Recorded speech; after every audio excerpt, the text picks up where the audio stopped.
Boa noite, irmãos. Hoje eu quero falar com vocês a respeito do perdão. E perdão é um tema fundamental para todos nós que somos cristãos. É um tema recorrente e é bom repeti-lo vez por outra, porque isso precisa estar gravado na nossa mente, gravado no nosso coração e colocado em prática a cada dia no nosso cotidiano. E a primeira pergunta que vem para nós é: o que é o perdão? Do que se trata quando a gente fala de perdão?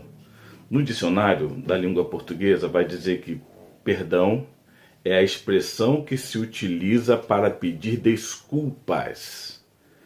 No sentido religioso, é a remissão dos pecados. É a ação de livrar-se de uma culpa, de uma ofensa e de uma dívida, um indulto. E a expressão que a gente acha interessantíssima é essa aqui: perdão é a ação através da qual uma pessoa está dispensada do cumprimento de um dever ou de uma obrigação. No grupo de vida, nos cursos que a gente faz lá dos homens sobre discipulado e tudo mais, a gente toca bastante no tema do perdão. E nós utilizamos um conceito bem interessante sobre o perdão. Perdão é a habilidade de ignorar as debilidades e erros dos outros, expressando o amor de Deus. Isso é muito joia. Perdão é um tema central da vida cristã. É a habilidade de você ignorar essas debilidades das pessoas. E você expressa o amor de Deus para com essa pessoa. Em Mateus 18, a gente vai refletir um pouco sobre Mateus 18. E em Mateus 18, Jesus está tocando nesse tema do perdão. Ele está falando de uma pessoa que pecou contra o outro, que falhou com o outro, que errou com o outro. E essa pessoa que foi ofendida vai até lá para consertar, para trazer de novo a comunhão, para trazer de novo a conciliação, para conciliar. E a pessoa se nega: não, eu não quero. Aí ele vai dizer que se a pessoa se nega a consertar, a voltar à comunhão, se ele não reconhece o erro, que deve se levar uma outra pessoa, uma ou duas pessoas entre os irmãos, para tentar, não é, convencer essa pessoa, conversar com essa pessoa, tentar reconciliar, trazer harmonia. Se não for possível isso, então diz que é para levar esse assunto à igreja, levar o tema para a igreja, para a comunidade dos discípulos, e entre os irmãos eles vão conversar, eles vão tentar trazer essa pessoa de volta para a comunhão, para reconciliar. E se mesmo assim a pessoa não quiser, se a pessoa não quiser se arrepender, o texto diz para considerá-lo como gentio e publicano, Mateus 18:17. Considere essa pessoa como gentio, considere como publicano, ou seja, essa pessoa não pode fazer parte da comunidade dos discípulos. É um texto meio assombroso para muitos, não é? Como assim a pessoa não pode fazer parte da comunidade dos discípulos, não pode fazer parte da igreja?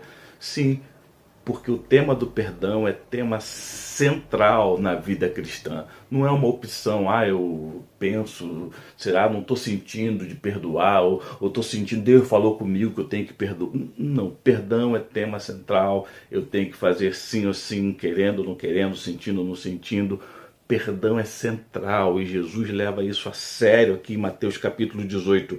E isso é tão sério, tão chocante, que Pedro ele vai fazer uma pergunta para Jesus em cima do que ele ouve.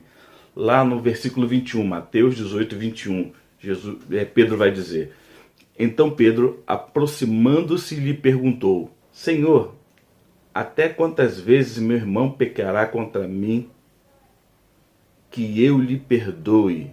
Até 7. Respondeu-lhe Jesus: não te digo até 7 vezes, mas até 70 vezes 7. Em algumas traduções vai dizer 70 vezes, né? A ideia é que Pedro ele parte de um ponto de vista que é o ponto de vista da tradição. E aqui temos um outro ponto. Já entendemos o que é o perdão, mas o interessante também é vermos como que é a interpretação interpretação de como o perdão se expressa. E aqui a gente tem duas interpretações interessantes. A interpretação da tradição dos judeus e temos a interpretação que Jesus dá ao tema do perdão. Então, a tradição dizia que uma pessoa piedosa, um bom judeu, um judeu piedoso, ele perdoaria o seu irmão até 7 vezes. Uau, esse é uma pessoa muito piedosa. O cara erra com ele, falha e ele vai e diz, não, eu te perdoo. E a pessoa vai, falha de novo, eu te perdoo. E vai 1, 2, 3, 4, 5, 6, 7 vezes. É um número considerado como um número perfeito, porque a Bíblia fala muito sobre o número 7, coisas com 7, né? E é um bom judeu, um bom piedoso, né? Um religioso piedoso, um bom religioso, ele perdoa até 7 vezes. Olha, perdoei já você 7 vezes, agora em diante chega, eu já te dei todas as oportunidades, eu te dei todas as chances possíveis, de agora em diante acabou. E Pedro vai com essa interpretação da tradição e ele diz, perdoarei quantas vezes? Até 7 vezes? E Jesus responde de uma forma absurda. Eu não te digo 7 vezes, mas até 70 vezes 7. Ele não está querendo falar de 490. Ele dá a ideia de perfeição. Não, é muito mais do que a perfeição que os homens exigem. Então, ser um homem piedoso, ser um cristão piedoso, ser uma pessoa piedosa segundo os padrões de Cristo, segundo a interpretação de Cristo, não é apenas alguém que perdoa 7 vezes. Não. É alguém que é capaz de, a cada instante, negar os impulsos do seu coração, os seus impulsos naturais, negar o que a sua própria cultura diz do que seja uma pessoa piedosa, um bom religioso, aquilo que é admirável para os outros. Ele é capaz de, não, eu abro mão do que é admirável para os outros e eu quero fazer aquilo que é admirável diante de Deus. A minha vida não é uma vida diante da sociedade apenas. Não, a minha vida é uma vida diante de Deus. O que Deus vai pensar disso? Ainda que a sociedade diga, como você foi longânimo. Não, você agora adiante não tem como perdoar mais, né? Porque olha o que essa pessoa fez, realmente você deu tantas chances. Ainda que a sociedade te admire. O importante é você cumprir a vontade de Deus. Porque às vezes a vontade de Deus ela vai se chocar com aquilo que é admirável para a própria sociedade. Então a gente falou sobre essa interpretação, né? A interpretação do que é o perdão. E seguindo um outro ponto, Jesus vai propor uma parábola. E nessa parábola, é uma parábola que ele vai comparar, ele vai explicar, ele vai exemplificar o que é o perdão. Vamos lá? E no Mateus 18 mesmo, vamos começar no versículo 23. Ele propõe essa parábola. Por isso, o reino dos céus é semelhante a um rei que resolveu ajustar contas com os seus servos. E passando a fazê-lo, trouxeram-lhe um que lhe devia 10.000 talentos. Um que lhe devia 10.000 talentos. Quanto que é 10.000 talentos? É uma conta interessante de a gente fazer hoje. Não tem como você medir exatamente, mas você pode aproximar um pouco do que seria 10.000 talentos. Para fazer isso, a gente precisa saber o que é um talento. Olha aqui do lado, eu vou colocar. Um talento. Um talento era o equivalente, né? Um talento é o equivalente a 6.000 denários. Então, um talento é o equivalente a 6.000 denários. Então já ficou um pouco mais fácil. Eu sei que para entender talento eu preciso entender o que é denário. É uma medida de valor, uma medida monetária. Um denário é o equivalente a um dia de trabalho. É como se fosse uma jornada. Alguém que trabalha por jornada, jornaleiro, né? Que trabalha por jornada. Uma jornada de trabalho era o equivalente, era o que a pessoa recebia, era um denário. Por uma jornada de trabalho, um denário, um dia inteiro de trabalho. Então vamos trabalhar em cima disso, o que seria um dia inteiro de trabalho. Para quem trabalha no Rio, lá no município do Rio, ali no centro, quanto que seria um dia de trabalho? Se a gente vai lá para fazer algum serviço, alguma coisa de um dia inteiro, a pessoa deve receber aí uns R$ 100 para fazer o trabalho de um dia inteiro, dependendo do tipo de trabalho, né? Um trabalho básico, o dia inteiro trabalhando, a pessoa cobraria uns R$ 100 para um serviço básico. R$ 100. Então, um denário seria o equivalente a R$ 100. Então, fica fácil agora para entender o que era um talento.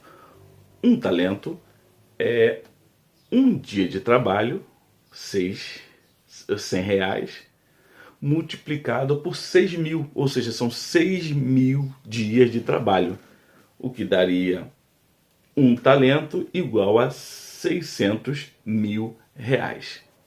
Joia? Um talento é igual a R$ 600.000. Mas aquela pessoa devia ao rei, ele devia 10.000 talentos. 10.000 talentos, ou seja, R$ 600.000 multiplicado por 10.000, que daria 6 bilhões de reais. Uma equivalência aproximada, né? Então o rei foi fazer conta, ver quem lhe devia, e trouxeram-lhe um que lhe devia, no versículo 24, 6 bilhões de reais. Não tendo ele, porém, com o que pagar, versículo 25, ordenou o Senhor que fosse vendido ele, a mulher, os filhos e tudo quanto possuía, e que a dívida fosse paga. Era a lei da época, então vai ser vendido tudo e todos vão trabalhar e até que a dívida seja paga. Vocês vão fazer um trabalho escravo até que o proporcional seja pago. 6 bilhões de reais.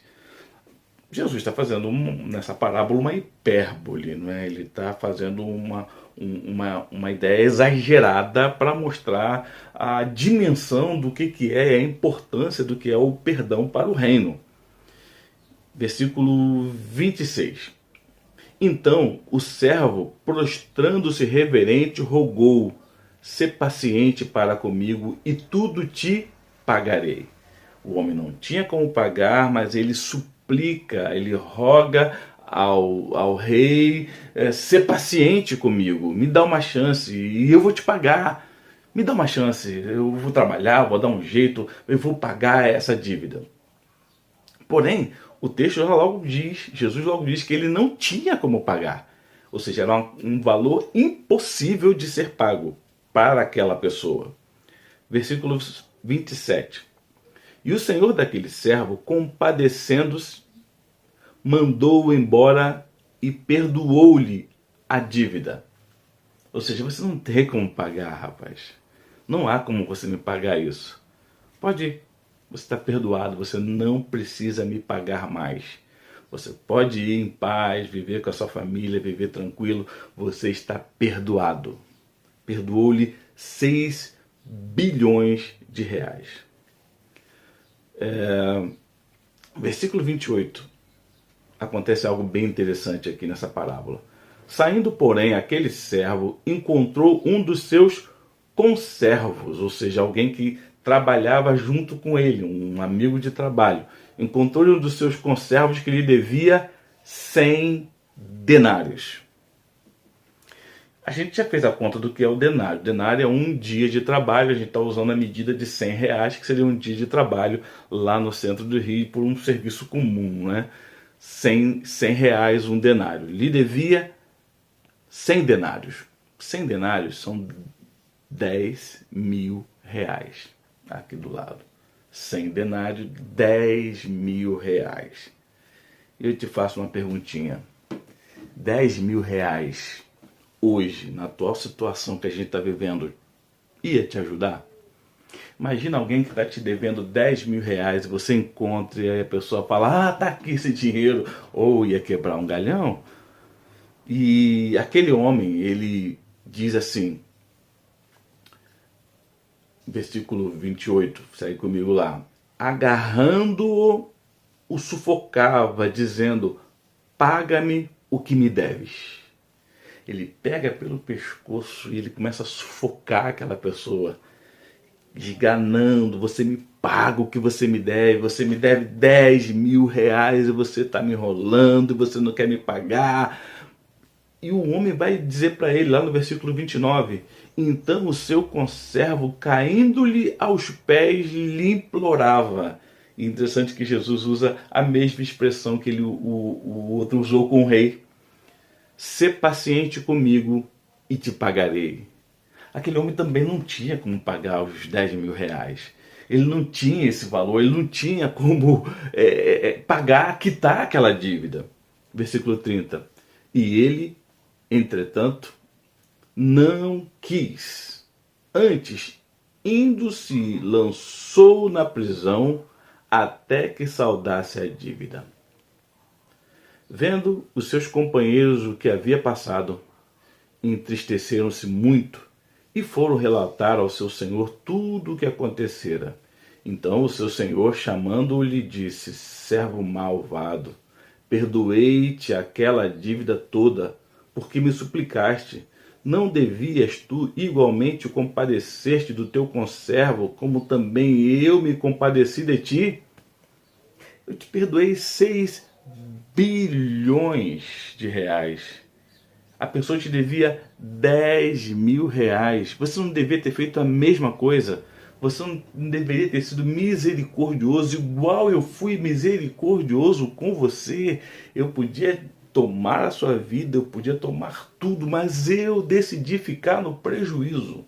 Eu fiquei no prejuízo de 6 bilhões. Você não pôde ficar no prejuízo de 10 mil reais? Versículo 34. E indignando-se o seu senhor, o entregou aos verdugos até que lhe pagasse toda a dívida. Assim também meu Pai Celeste vos fará, se do íntimo não perdoardes cada um ao seu irmão. Perdão é algo muito importante. E Jesus aqui faz uma comparação entre o perdão de Deus e o perdão que nós oferecemos aos nossos semelhantes, ao próximo. E o que iguala os dois devedores, o que devia para Deus e o que devia ao próximo, é que nenhum dos dois tinha como pagar. Nenhum dos dois tinha como pagar aquela dívida, os dois estavam iguais. Porém, o que tinha uma dívida gigantesca foi perdoado. Assim, a nossa relação com Deus, nós éramos inimigos de Deus. Nós pecamos contra o Criador dos céus e da terra, e ele disse, a alma que pecar essa morrerá. Desde Adão, não faça isso, porque se você fizer isso, você certamente morrerá. Mas Adão foi em frente, assim como nós vamos em frente, nós carregamos esse pecado em nós, e Deus, em seu infinito amor com que nos amou, nos ofereceu o perdão pelos nossos pecados. Um perdão que seria impagável. Custou a vida do Filho de Deus esse perdão. E quando alguém peca conosco, é semelhante a esse conservo. É uma falha, uma dívida muito menor comparada à dívida que nós tínhamos com Deus. É essa comparação que ele está fazendo. Perdoar aos outros é muito menos do que aquilo que Deus fez por você. Custa. No caso aqui, como 10 mil reais, custa, é um valor significativo, é algo simbolicamente grande. Porém, diante do que Deus fez por você, isso não é nada. Isso não é nada comparado ao que o Senhor fez por nós lá naquela cruz do Calvário. Isso leva a um outro pensamento aqui. Como é que foi esse perdão de Deus? Quando eu não tenho ideia, não tenho uma dimensão do que Deus fez por mim, eu não consigo entender aquilo que Ele pede que eu faça com o outro.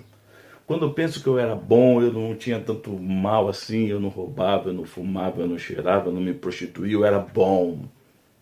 Quando eu penso isso, ou seja, quando eu não entendi o Evangelho, quando eu não compreendo o Evangelho, eu não compreendo o quão pecador e necessitado eu era. Quando eu não entendo o Evangelho, eu não entendo o quão perdido eu estava. E tem um texto lá em Romanos 5, de 6 a 8, que ele expressa bem isso, como foi o perdão de Deus. Diz lá, porque Cristo, estando nós ainda fracos, morreu a seu tempo pelos ímpios.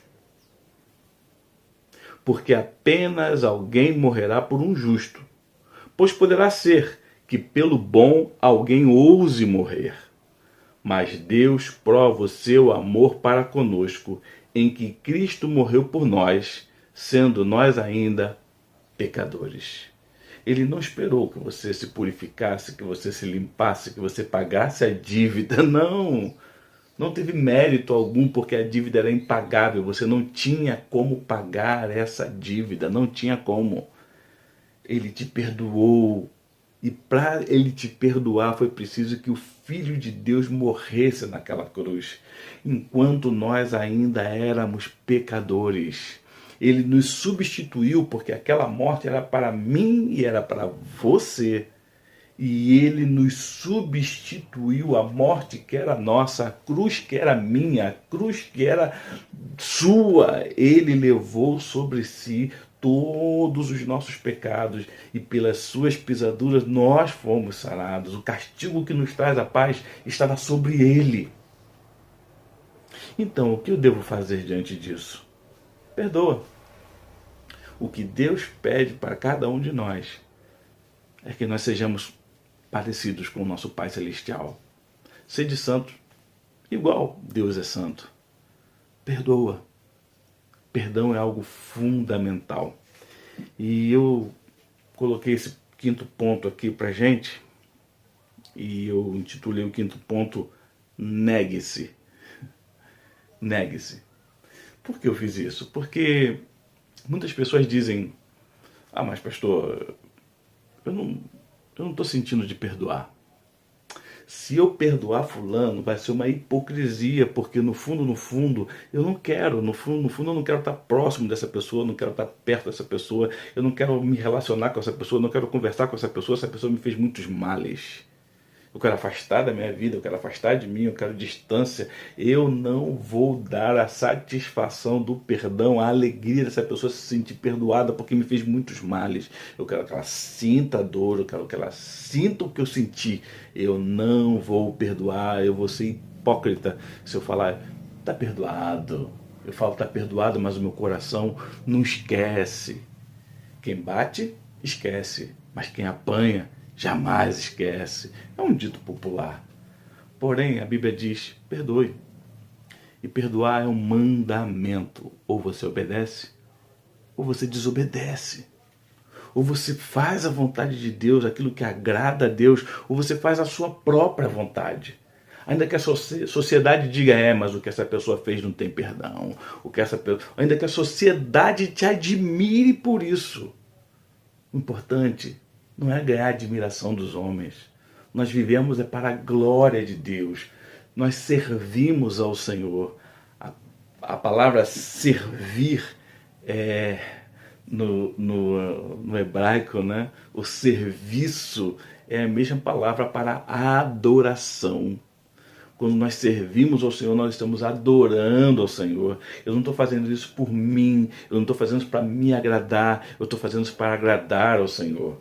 E o texto lá de Mateus que fala sobre isso é Mateus 16, 24, que diz assim, então disse Jesus a seus discípulos, se alguém quer vir após mim, a si mesmo se negue, tome a sua cruz e siga-me.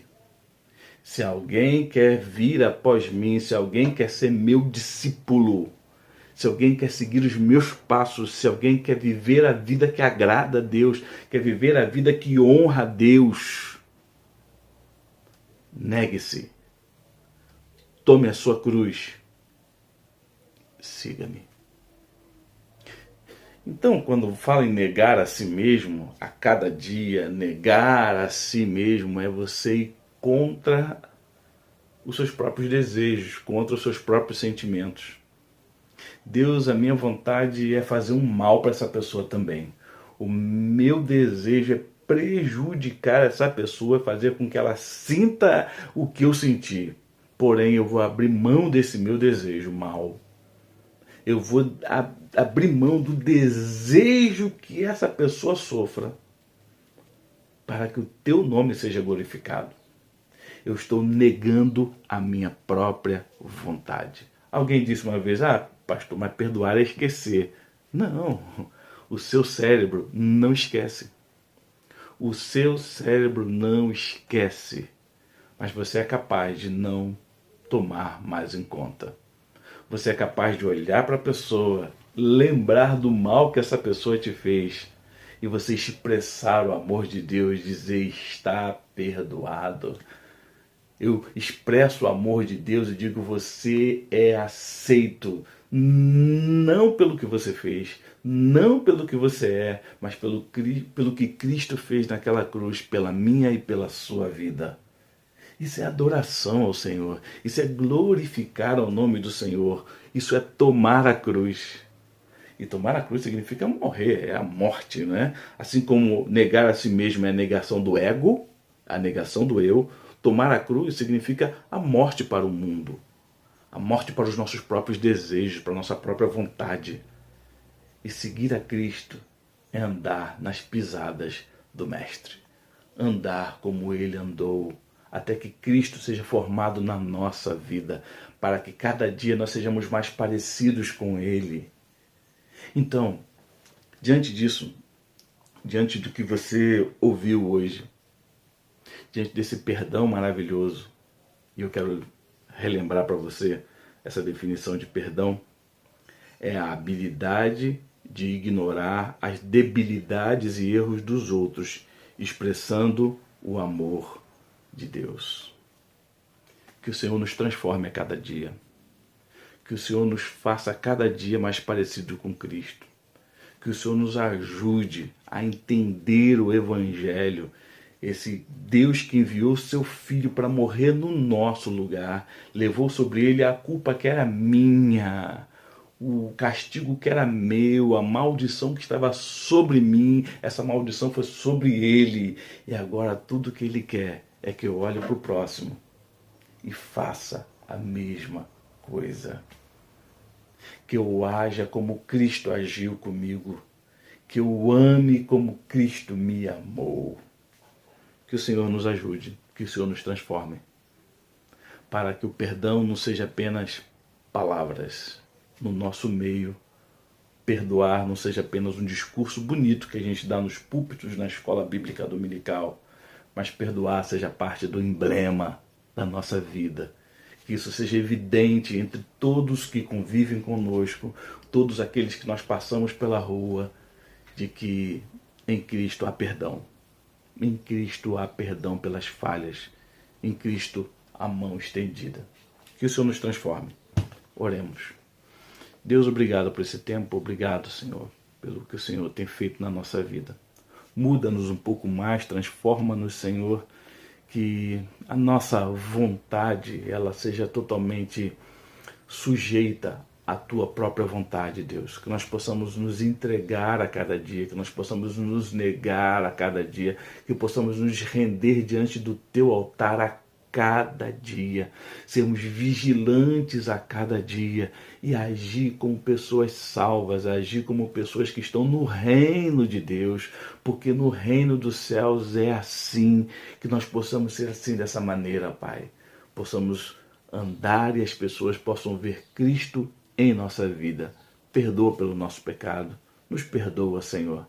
Nos perdoa assim como nós perdoamos aos nossos devedores. Em nome de Jesus. Amém. Que Deus abençoe ricamente a sua vida.